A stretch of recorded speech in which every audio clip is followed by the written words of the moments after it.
Hi everyone, it's Denise back with Keto with Denise, Certified Keto Coach, and I'm here to talk about acceptable shortcuts on your keto journey. I get asked this question a million times, and the answer is the same. There are none.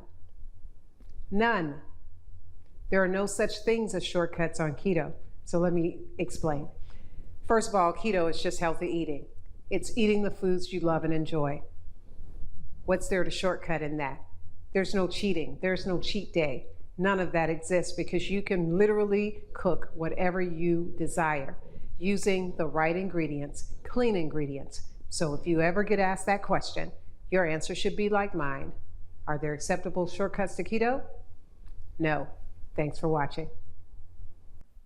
Hi, if you haven't subscribed to my channel already, go ahead and click that subscribe button. And by the way, click the bell too so that you'll be notified when there's new content like this. Thank you again for watching.